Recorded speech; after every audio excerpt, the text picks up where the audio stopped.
Hi, this is the next video I'm going to make you. I hope you enjoyed the cake if you've made it. If you're looking at this video a little later, trust me, the cake that I made last night is so good, the spice cake. It was a huge hit. My landlady was over the moon about it. She's a hard one to please. So that made me very happy. I went around town today and gave pieces away, which I also like to do when the cake is really good. This was a hard one to give away because it was so good. But I gave one to Violetta, who manages my Starbucks up the hill in Kilburn. And I gave some to the kids who work at St. George. They were so surprised. I love seeing their faces light up when I brought them cake. So I always say that everything connects. In fact, it's written on one of these shoulders. It's one of my tattoos. And when I was getting the ingredients for the cake, it involved walnuts and sour cream. And it reminded me of two very simple recipes that I love and about my life. The first one is a salad that was made by JUDD at Cornelia Street Cafe. It's no longer there. It was an amazing cafe in Greenwich Village that had a long run, very artsy-fartsy. It was owned by a sort of a communal, artistic, I don't know what you call it. There were a group of friends who were village bohemians and political and artsy-fartsy. And they created this cafe and built it to sort of a legendary place. I was there a lot. I went there and would sit at the bar and talk to Mike Kelly, who was the bartender. I adored him. I even put him in Interview magazine at one point when I was the executive editor and could do whatever I wanted. There was an upfront section, and instead of just doing, the latest hot actors and actresses, I decided to put like interesting people from around Manhattan, and I put Mike in, and Fred Hughes hated it. Like, who is that? What are you doing? But I stood my ground, and I put Mike Kelly, bartender, there. But Julie Judd, who was the chef, she was the ex-wife of Donald Judd, the artist who created Marfa. And she was an amazing cook. I loved her mustard chicken. Maybe I'll make that mustard chicken at some point. And she would bake a ham, so there was always like freshly baked ham if you had eggs, and they had great bread. But this salad, oh my God, I love this salad. So I'm slicing up a pear. I would suggest do not substitute any ingredients, because the combination of these flavors is a piece of art itself. So I put the pears down, and then it's so easy. It's so easy. Every time I serve this to friends, I'm like, oh my God, this is so good. So this is Cornelia Street Julie Judd salad. Walnuts that I used on the cake. Put some walnuts there. Cranberries, dried cranberries. Sprinkle those over like this. So, blue cheese of your liking. This is Roquefort. I prefer Stilton, but I have Roquefort here. So you sprinkle that on like this. Oh my God, my mouth's watering, my mouth's watering. Okay, just sprinkle that on like that. Can you see that? Like that, see? Like that. And then you put spinach on top, baby spinach.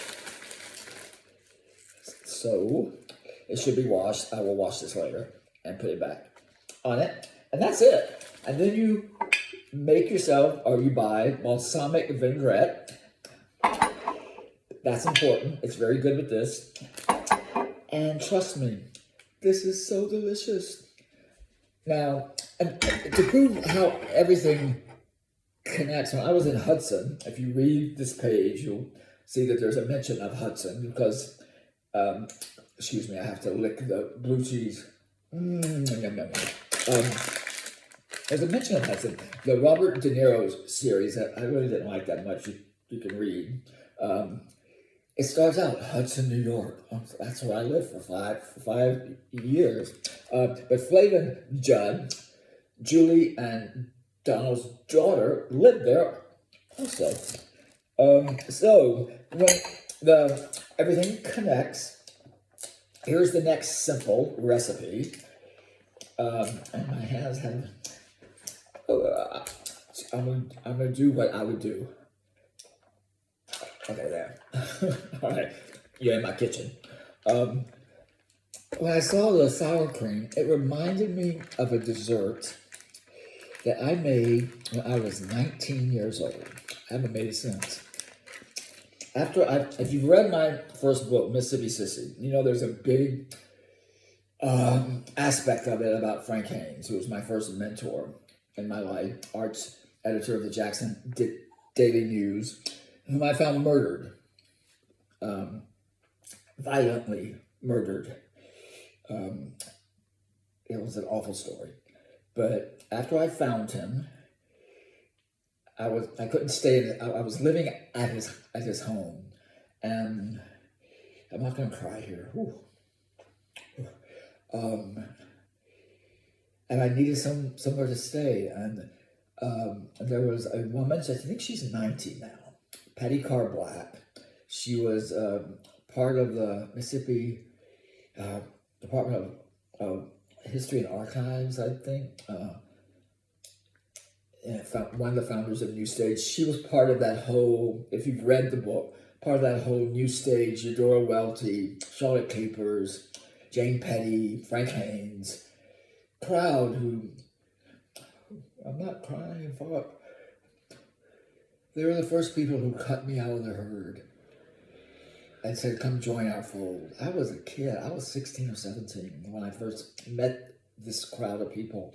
Literate, sophisticated. I lived a life around a lot of famous, sophisticated people, finally, in my life. It's a simple life now, but there was a lot of years where I lived that kind of life. And to this day, the most sophisticated, literate people was that 1970s coterie of people around Eudora Welty and New Stage Theater in Jackson, Mississippi. I always tell people when they ask me if I ever get intimidated by, Madonna or Streisand or all these people that I interviewed in my life, I always tell them when you're 17, sitting around a kitchen table, pouring Eudora Welty's Maker's Mark whiskey and listening to her talk with Frank, Madonna is not intimidating. Nothing else is I was raised at that kitchen table. That's where I was raised, to listen and talk and not be intimidated. And to feel like all the things that I felt made me a less than in Mississippi made me special. And they gave me that. And Patti Carr Black, in her kindness, let me come over to her house and stay. And one night, I invited a friend over to make them dinner, to stop thinking about myself and the trauma, the latest trauma in my life. I just spilled this. And I found this recipe. I served this for dessert that night, and I don't think I've made it since. It's just this memory came and rested. So what you do is, because there was also brown sugar in the cake, you put it in a wine glass, sour cream. You put some in there, okay? I'm making a mess here. And then next, you take your brown sugar and you sprinkle it on there. And then you take green ones, don't substitute red ones. Put the green grapes there. And then you put some more sour cream. And some more brown sugar. It has to be brown sugar. Brown sugar. Don't substitute. And then a few more of these. And that's it. It's simple. Less than a minute. Less than a minute. It's like a little parfait. You can make it prettier than that. I would try to find a smaller glass maybe. And